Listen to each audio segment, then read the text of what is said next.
Hello વિદ્યાર્થી મિત્રો, very good morning to all of you. Shri કન્યા પ્રાથમિક વિદ્યાલય કાલાવડ ઈ લર્નિંગ એપ્લિકેશનમાં આપ સૌનું હાર્દિક સ્વાગત છે. વિષય વિજ્ઞાન ધોરણ 6 ચેપ્ટર નંબર 10. ચેપ્ટરનું નામ છે ગતિ અને અંતરનું માપન. બરાબર.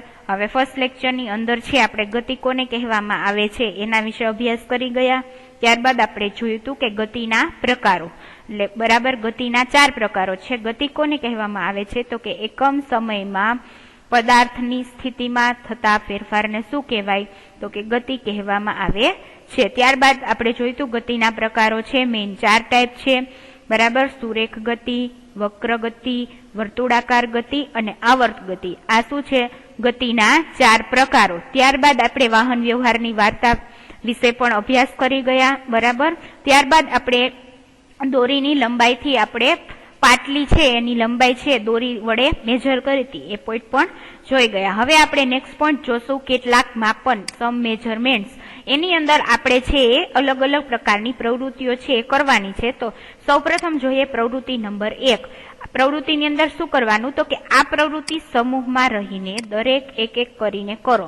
બરાબર. તમારા પગલાની લંબાઈને એકમ માનીને તમારા વર્ગની લંબાઈ તથા પહોળાઈ છે એનું માપન કરો. બરાબર. શું કરવાનું તો કે ગ્રુપ છે એ બનાવવાનું 5-5 જણાનું, અને એ તમારા છે તમારા પગલાની લંબાઈ દ્વારા શું કરવાનું તો કે ક્લાસરૂમની લંબાઈ અને પહોળાઈ છે એ માપવાની છે. બરાબર. તમે આ પહોળાઈ અને લંબાઈ છે ક્લાસરૂમની છે તમારા પગ દ્વારા મેજર કરશો તો તમને એવું લાગશે કે કેટલોક ભાગ છે એ માપવાનો બાકી રહી ગયો. બરાબર. કે જે તમારા પગલાની લંબાઈથી નાનો છે. હવે પહેલાની જેમ તમે તમારા પગલાની લંબાઈ માપવા માટે દોરીનો ઉપયોગ કરો. બરાબર. હવે તમારા પરિણામોની નોંધ કોષ્ટક 10.1 માં કરો. હવે બરાબર ધ્યાનથી પ્રવૃત્તિ નંબર 1 ને પહેલા સમજી લેવાની. તમારે તમારા પગની મદદથી ક્લાસરૂમની લંબાઈ કેટલી છે અને પહોળાઈ કેટલી છે એ માપવાનું છે. હવે પગલાની સૌ પ્રથમ જ્યારે છે 19મી સદીની પહેલાની વાત છે કે જ્યારે છે એકમો છે લંબાઈ અથવા પહોળાઈના એક પણ એકમો હતા નહીં. જ્યારે એસઆઈ યુનિટ છે અમલમાં આવેલી હતું નહીં. બરાબર. ત્યારે લોકો શું કરતા પ્રાચીન કાળની અંદર તો કે પોતાના પગની લંબાઈ દ્વારા રસ્તાઓ માપતા, એવી જ રીતે અલગ અલગ કોઈ પણ વસ્તુ છે એની લંબાઈ માપતા હોય તો એ દોરીનો ઉપયોગ કરતા અથવા હાથનો અથવા તો વેતનો. આવા અલગ અલગ એ નુસ્ખા છે એ લોકો અજમાવતા. બરાબર. તો આવી જ રીતે તમારે એ શીખવા માટે છે પ્રવૃત્તિ 1 છે એ કરવાની છે કે જેની અંદર તમને એક કોષ્ટક આપેલું છે. કોષ્ટકની અંદર તમને 3 છે એ કોલમ આપેલી છે કે વર્ગખંડની લંબાઈ તથા પહોળાઈ દર્શાવતું ટેબલ. બરાબર. એની અંદર તમને 3 કોલમ આપેલી છે જે તમે અહીં આકૃતિની અંદર જોઈ શકો છો. હવે તમારે શું કરવાનું તો 3 કોલમ છે એમાં ફર્સ્ટ કોલમ છે એમાં વિદ્યાર્થીનું નામ છે. બરાબર. એમાં તમારે નામ લખવાનું. ઉદાહરણ તરીકે માનસી, બીજું લઈએ વૃષ્ટિ, ત્રીજું નામ આપણે લખીએ ખુશાલી. બરાબર. આ 3 નામ થઈ ગયા. એવી રીતે તમારે 5 જણાનું ગ્રુપ બનાવી નાખવાનું અને 5ના નામ છે આવી રીતે ટેબલ ડ્રો કરી લેવાનું અને 5 વ્યક્તિના નામ છે એ 1 by 1 તમારે લખી લેવાના. ત્યારબાદ દરેક વ્યક્તિએ પર્સનલી, બરાબર, એટલે કે જાતે જ છે એ વર્ગખંડની લંબાઈ છે એ પગલા ચાલીને માપવાની. ફોર એક્ઝામ્પલ માનસી છે એ પગલા દ્વારા વર્ગખંડની લંબાઈ માપે તો એને કેટલા પગલા થયા તો આપણે અહીંયા લખીએ 23 પગલા. શું થઈ? વર્ગખંડની લંબાઈ.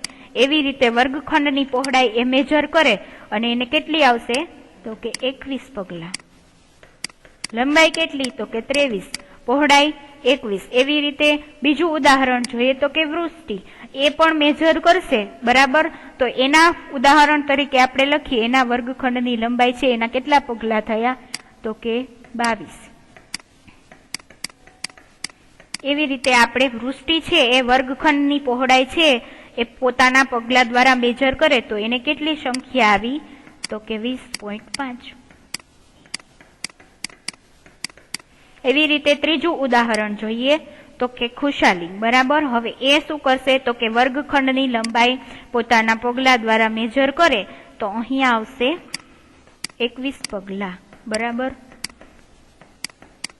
એવી જ રીતે એ પહોળાઈ મેજર કરશે તો એને આવશે 16.5 પગલા. તો હવે આ ટેબલ છે બરાબર, એ આપણે કમ્પ્લીટ કરી લીધું. હવે આપણે જોવાનું કે દરેક વ્યક્તિ છે બરાબર એ વર્ગખંડની લંબાઈ અને પહોળાઈ છે એ મેજર કરે છે. તો દરેક વ્યક્તિનો આંકડો છે એ કેવો આવે તો કે અલગ અલગ આવે. તમે જોઈ જ શકો છો કે માનસીએ મેજર કર્યું તો એની લંબાઈ છે એકને 23 આવી, એકને 22, એકને 21. એવી રીતે પહોળાઈ પણ દરેક વ્યક્તિને કેવી આવી તો કે અલગ અલગ આવી. બરાબર. તો હવે આ પ્રવૃત્તિ ઉપરથી આપણે એવું કહી શકીએ કે દરેક વ્યક્તિ છે એ પોતાના પગની લંબાઈ છે કેવી હોય દરેક વ્યક્તિની તો કે અલગ અલગ હોય. બરાબર. એવી રીતે હાથની લંબાઈ, વેતની લંબાઈ, આ અલગ અલગ પ્રકારના એકમો છે એને આપણે ઉપયોગ કરીને જો કોઈ પણ વસ્તુની લંબાઈ અથવા તો પહોળાઈ મેજર કરીએ બરાબર તો એ કેવી આવશે તો કે અલગ અલગ આવશે. જે શું છે તો કે એ ગણવી છે એ અમાન્ય છે, કારણ કે કોઈ પણ વસ્તુની ફિક્સ લંબાઈ આવી રીતે આપણે મેજર કરીએ તો મળતી નથી.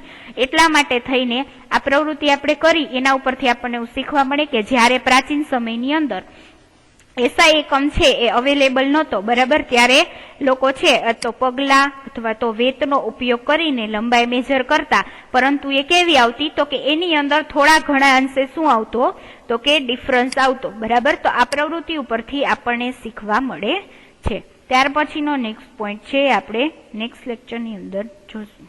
Thank you.